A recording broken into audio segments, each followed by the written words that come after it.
Date: June 1, 2009. Location: Rio de Janeiro. An Air France Airbus A330-200 was getting ready to fly from Rio to Paris. Air France is France's flagship airline. Based in Tremblay, France, just north of Paris, the airline operates under the Air France-KLM partnership and is a founding member of the SkyTeam Alliance. For 70 years, until it merged with KLM in 2003, it served as France's primary national carrier. The airline currently operates a fleet of 226 aircraft, most of which are Airbus models. Air France Flight 447 had 228 passengers on board, including 12 crew members. Among the passengers were 1 infant, 7 children, 82 women, and 126 men. The aircraft was an Airbus A330, a wide-body jet with a flawless safety record and fully fly-by-wire technology. At the time, it was so advanced that experts nicknamed it the self-flying plane. Since its introduction in 1994, this type of aircraft had not been involved in any fatal accidents during passenger service.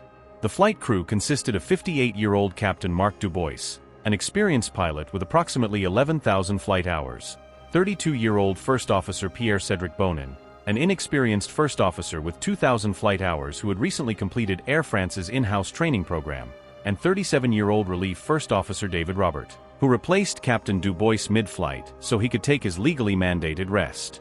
2 pilots were in the cockpit, and after takeoff, David went to rest as the pilots worked in shifts. During the flight, the aircraft sent status reports of engines, hydraulics, and other critical systems to the airline headquarters every 10 minutes. The purpose of these reports was to inform ground services of any issues requiring attention before the next flight, ensuring nothing was overlooked. About 3 hours after takeoff, the crew contacted Brazilian Air Traffic Control, reporting that they were approaching a waypoint off the coast of Brazil. Later, at 1:49 a.m., the aircraft went out of Brazil's radar range and entered a region over the Atlantic Ocean where communication systems were unavailable.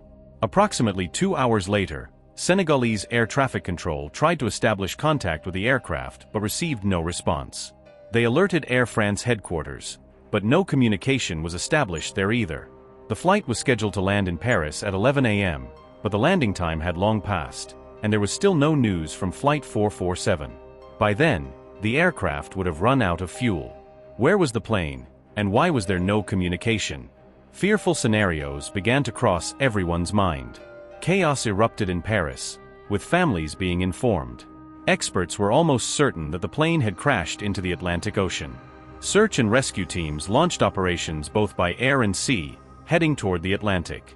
This incident was poised to become one of the most catastrophic in the history of commercial aviation, especially since it involved one of the most advanced aircraft of the time, and no contact had been made for about 12 hours. French President Nicolas Sarkozy announced that it was almost impossible for anyone to have survived. What puzzled experts most was the disappearance of the aircraft without any emergency signals being sent. 5 days after the search began, a Brazilian pilot spotted scattered debris on the ocean surface. Unfortunately, these pieces were confirmed to belong to the Airbus A330, and it became evident that all aboard Flight 447 had perished. Families were informed, and the entire world mourned the loss. The burning question remained: what could have caused this technological marvel to fall from 35,000 feet? Experts raced against time.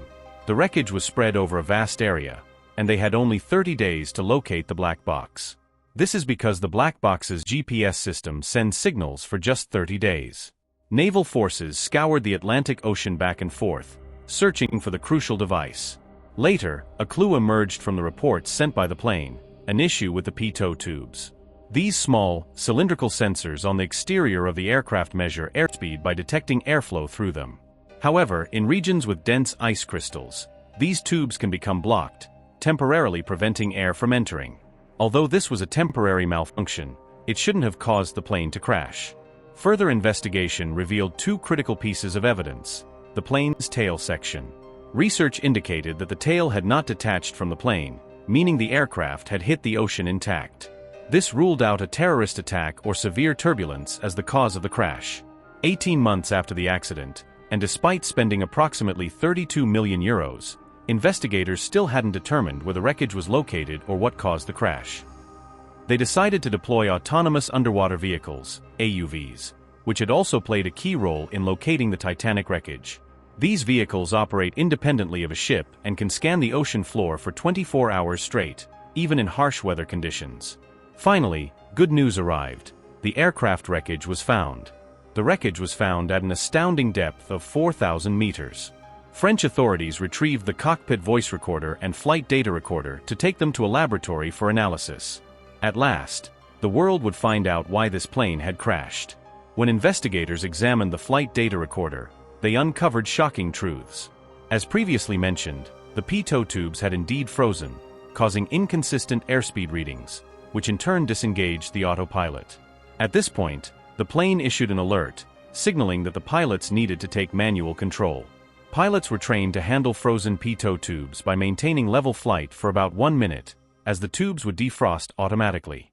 However, instead of keeping the plane steady, one of the pilots raised the aircraft's nose, causing it to climb more than 2,500 feet. This led to a dangerous loss of airspeed and ultimately resulted in a stall because the high nose position drastically reduced airflow over the wings. Raising the nose at high altitude had immediately pushed the aircraft into a stall. Incredibly, instead of correcting this, the pilot continued pulling the nose up, leading the plane to descend at a rate of over 12,000 feet per minute until it eventually crashed into the ocean. Why had the pilots made such a grave error instead of simply keeping the aircraft steady for 1 minute? All the answers were hidden in the cockpit voice recordings. The recordings revealed that the captain had handed control over to the co-pilot and left the cockpit to rest. This left command of the plane to one of the 2 co-pilots. But which one? The sequence of events began when the pitot tubes froze. Control of the aircraft was in the hands of First Officer Bonin. As the plane entered a stall, alarms began sounding, but astonishingly, neither pilot understood what the alarms meant.